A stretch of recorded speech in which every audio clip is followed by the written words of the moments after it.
በአብ ወወልድ ወመንፈስ ቅዱስ አሐዱ አምላክ በልዑል እግዚአብሔር ስም እንደምን አደራችሁ። በኢትዮጵያ ምድር ያላችሁ፣ በዓለም በአውሮፓ የምትኖሩ፣ በአፍሪካ ምድር የምትገኙ፣ በአረብ ዓለም ያላችሁ ሁሉ ለእግዚአብሔር ፈቃድ በዚህ ዕለት ትንሽ ነገር አስተላልፋለሁ። እግዚአብሔር ሁልጊዜም ወደዚህ ምድር የመጣው ለማዳን ነው። ሁልጊዜም አዳኝ ነው። ሁልጊዜም ፈዋሽ ነው። ነገር ግን ከኛ ጉድለት የተነሳ አንዳንድ ነገሮች ላይፈጥኑልን ስለሚችሉ የመጀመሪያ መመክራችሁ የሚያድነውን መከተል፣ ወደሚያድነው መመልከት። የሃይማኖት ትልቁ ቁንጮ እምነት ነው። ያለ እምነት እግዚአብሔርን ማስደሰት አይቻልም ይላልና ወደ ጸበል ስትመጡ የመጀመሪያ የጸበሉን ባለቤት ወይም ታቦቱን የተለያዩ ማንኛውም በቤታችንም ትሁን መላእክትም ይሁኑ ጻድቃን ሰማዕታትም ይሁኑ እነሱን አምናችሁ መምጣት ነው። በሁለተኛ ደረጃ ለነርሱ ክብር የሰጣቸው እነሱን ያከበራቸው እግዚአብሔር ነው። እግዚአብሔር ሁልጊዜ ሲሞቱ ስራቸውን ሲጨርሱ ኢየሱስ ክርስቶስ እልፍ አእላፋት መላእክትን አስከትሎ ወደ ምድር ወዳሉበት በዓት ይመጣል። መጥቶም ምን ትፈልጋላችሁ ብሎ የሚፈልጉትን ነግረውት ቃል ኪዳን ይሰጣቸዋል። በቃል ኪዳኑ መሰረት ደግሞ እስከ ዓለም ፍጻሜ ድረስ ጸበላቸው እምነታቸው ይሰራል። አሁን ያለንበት አካባቢ አዲሱ ጸበል የአቡነ ሐራ ድንግል ጸበል ነው። ገደራ አማኑኤል አካባቢ ነው ያለነው።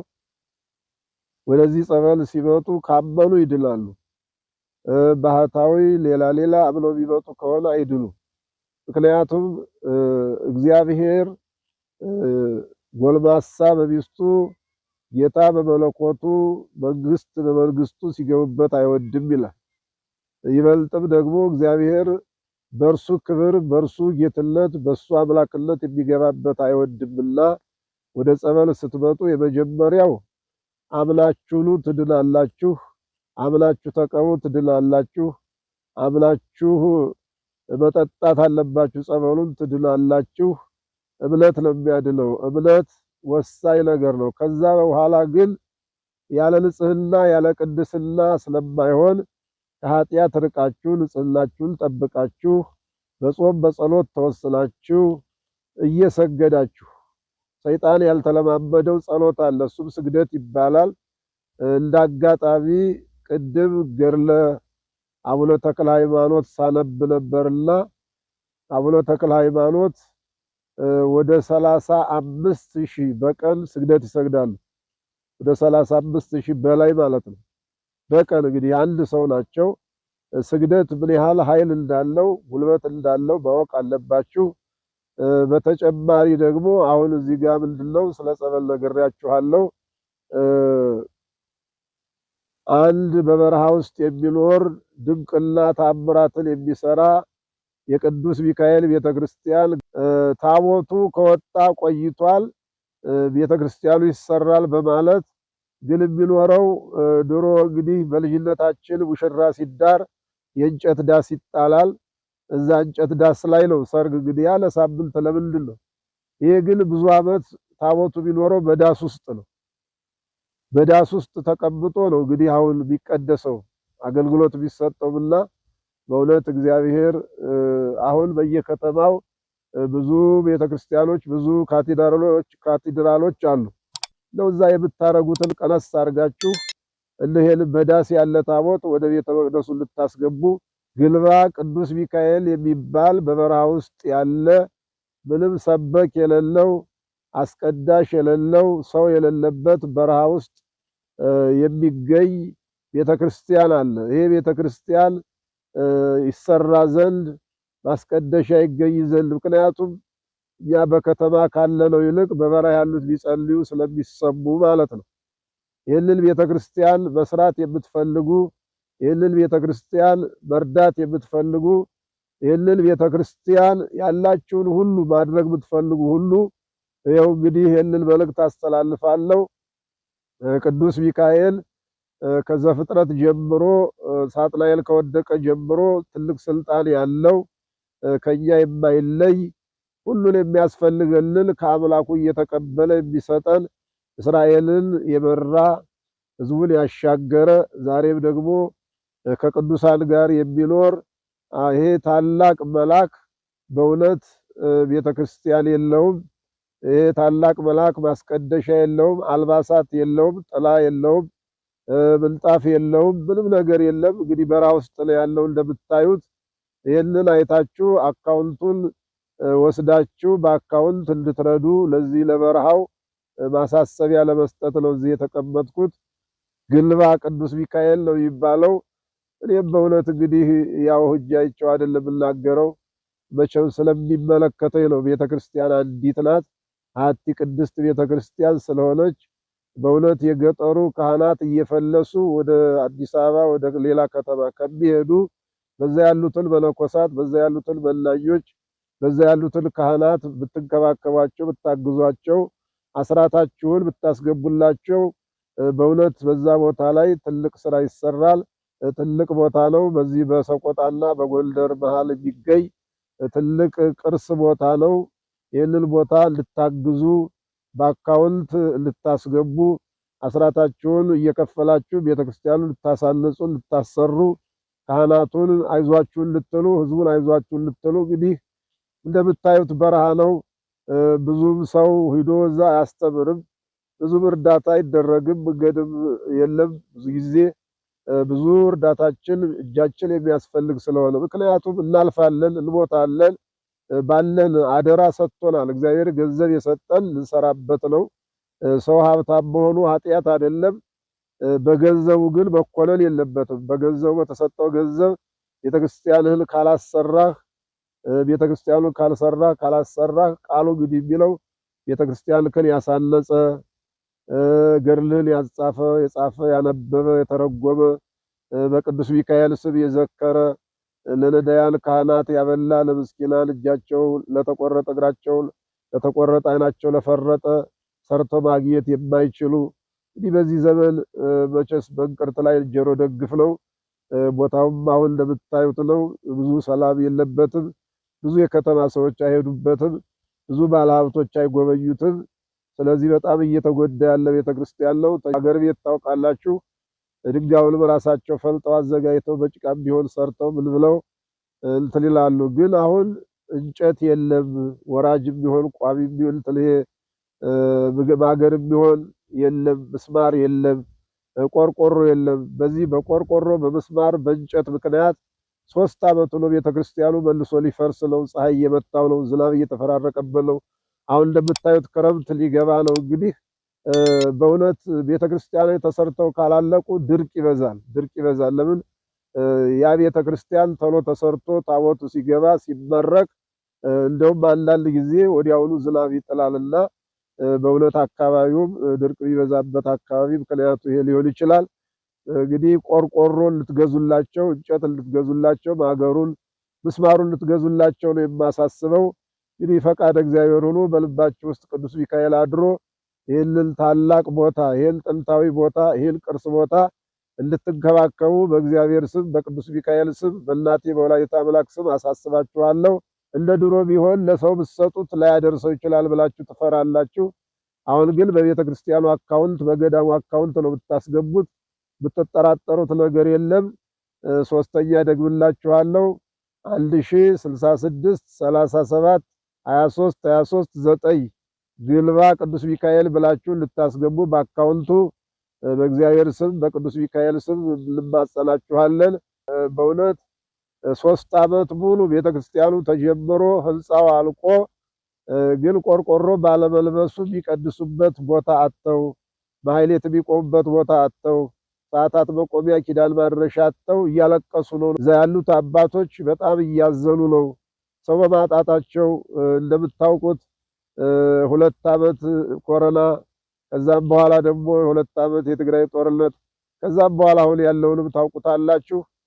እንግዲህ ተደራርቦባቸው ችግሩ ቤተክርስቲያኑ እየተገለገለ አይደለም። በእውነት እንግዲህ ይሄንን ቆርቆሮ ገዝታችሁ እንጨት ምስማሩን ገዝታችሁ የሚያስፈልገውን እንግዲህ ተደዋውላችሁ እንድታረጉ እናሳስባለን። የአባቶቻችን እንባ መጥረግ አለባችሁ።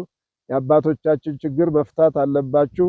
በእውነት እነሱ ለኛ ምንም ሳናረግላቸው አንድ ጭብጥ ሽምብራ ሳንላቸው አንድ ኩባያ በሶ ሳንላቸው ለዓለም ይጸልያሉ፣ ለኢትዮጵያ ይጸልያሉ፣ ለሀገር ይጸልያሉ።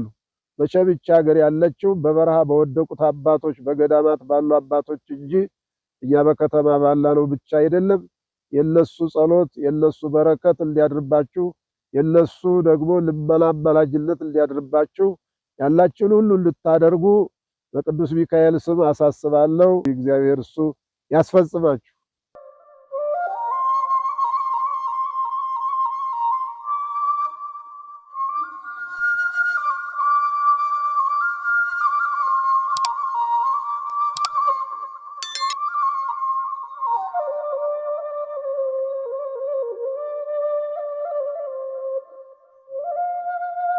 በስመ አብ ወወልድ ወመንፈስ ቅዱስ አሐዱ አምላክ አሜን።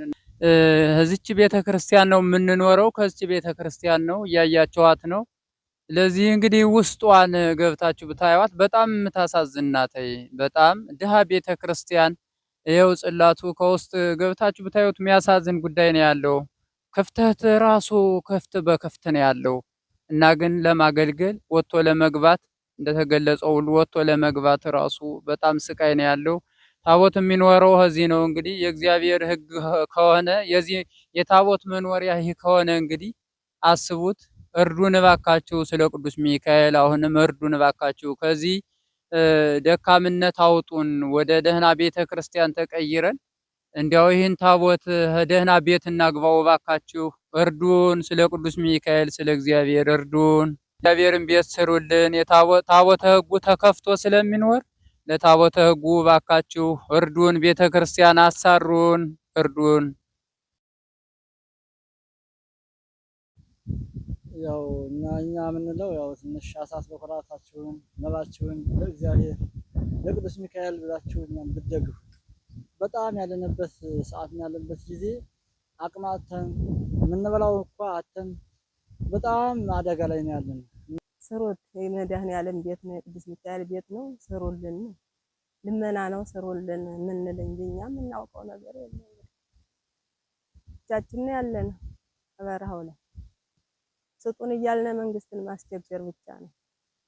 እንኳን ቤተክርስቲያን ልንሰራ ዕቃ መሸከም አንችል፣ ውሃ ማምጣት አንችል። እኛ ያው እነሱን አትክረን ለመኖር ነው ያለነው። እንግዲህ ለቅዱስ ሚካኤል እርዱን ነው፣ ለቅዱስ ሚካኤል እርዱን ነው፣ እርዱን ነው። ሚካኤል ወዳጆች ሳሩ ያለበስንበትና የተረፈውን ከበፊት አሮጌ ቤተክርስቲያን ፈርሶ ያለበስነው ይሄ ቆርቆሮ ለምንድን ነው ብቱ ያው ይሄ አሁን እንዳይፈርስ አቅም ስናገኝ ማህበረሰቡ ጠቅላላ ገበሬ ነው የሚስተዳደረው በግብርና ስለሆነ ግብርናው ደግሞ ያለው ነገር አሁን የለም። ለተከታታይ ዓመታት ድርቅ ነበረ። ህዝቡ የሚበላው በመንግስት የተረዳ ስለሆነ ለዛ አሁን አቅም ሲገኝ ይሰራል ተብሎ ነው። አሁን በመሀል ይኸው እንዲህ ብሎ በጋብታውን ቆማለኝ 3 አመት ሆኖታል። እንደዚህ ብሎ ካለ አቅም ሲገኝ ይሰራል ተብሎ ነው። ያው ስለዚህ የባካችሁ እርዱን፣ ስለ ቅዱስ ሚካኤል እያያችሁት ነው። ሌላው ስናየው በሲሚንቶ ይሰራል። እኛ ግን እንኳን ሲሚንቶ አፈሩ ራሱ አፈር እያጠረን አፈር ለማጋዝ ያለው ህብረተሰብ ደካማ ስለሆነና አገሩም ደግሞ ያው በድርቅ የተጎዳ ስለሆነ ድርቅ ህብረተሰቡንስ መንግስት መቼም እየደገፈ እንደያለ ይዞታል። ቤተክርስቲያን ግን የሚያስፈልጋታ ያው እዚህ ትኖራለሽ። አሁን 6 አመት በድቁና ሳገለግል ምንም ደሞዝ አግኝቼ አላውቅም።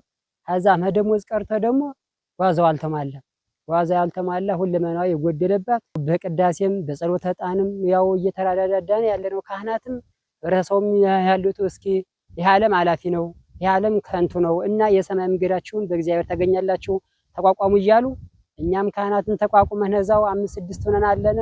ህብረተሰቡም ደግሞ ደካማ ሽማግሌ ሆኖ ያው በጸሎት በዛ ያላችሁን ብትረዱን ስለ ቅዱስ ሚካኤል የላችሁን በጸሎት አስቡን ያወርዱን ነው የኛ ልመና። ጓዛችን ሁሉ ከፍትና ቤተክርስቲያናችን በክረምት ጭቃው በበጋ ደግሞ ያው አወራው። አሁን ጽላቱ ያለበት ቦታ አወራ ነው። እንኳን ዛሬ የግለሰብ ቤት እኮ ተሻሽሎ በተማመቀው ጊዜ ቤተክርስቲያን ግን ያለሽው ያው አረባሽ ጎጆ ሳርናት ለመግባት አንተ ግባ አንተ ወጣ ነው እንጂ 5 ካህናት እኮ ያው ሞልታ ላገባ እያለሽ ያው በችግር ላይ እንዳለሽ ለዓለም ታሳውቁልን። እንደናንተ ያሉት ደግሞ ያው ቢደግፉን ይደግፉን ነው። አሁንም ጭማሬ ስለ ቅዱስ ሚካኤል እያልን እንለምናለን።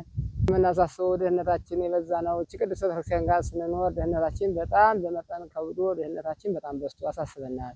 የቀጠርነው አናጺ ደግሞ ገንዘብ ካላገኘ ምን አደርጋለሁ ብሎ ጥሎን ሄደ። ስታገኘ ሁላ እመለሳለሁ በማለት ጥሎን ሄደ። እኛም አስገድል ማስመጣት አቅም አጣን፣ የምንሰጠው ማጣን፣ የምንበላው ማጣን። ስለዚህ አንጻር ግን ቅዱስ ቤተክርስቲያን ተከፍታ ይሄን ያህል ጊዜ ትኖራለች። ሽማግሌዎች ነን፣ ሰርተን ፈርሶ አሁን የመጨረሻ ደግሞ አቅማችን ደክመን ቤት ዋልን፣ አረጀንም ወደቅንም እና ስለ ቅዱስ ሚካኤል ሴት የወንድ ሽማግሌም ሰርቶ አይችልም። ልጅ ግርም እየው ብንያለ እንዳሉት አልቋል። እንግዲህ ችግሩም የችግሩ ሁኔታ ሙላውን አስሮ ይዞ እንኳን ትልቁን ሰው ኩታራውን እያሰረ የጣለ ነው ችግሩ። በችግር የተራቆተ ነው። ታወቱ ተራቁቷል። ከሰው ማነስ በላይ ችግሩ አራቁቶታል። በጉልበቱ በጤናው ሁሉ ተራቁቷል። አሁን ደግሞ ስለ ቅዱስ ሚካኤል እሱን ያመናችሁ ለሱ ብላችሁ የመጣችሁ ስለ ቅዱስ ሚካኤል ነው። እግዚአብሔር ፈረሰ።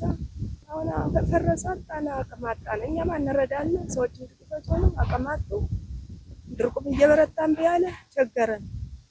እኛ ዝም ብለን ማየት ሀሳብ እባካችሁ በሶሻል ሚዲያው ሁሉ ያላችሁ እባካችሁ ለሁሉም ሼር አድርጉ፣ ለዓለም እንዲዳረስ።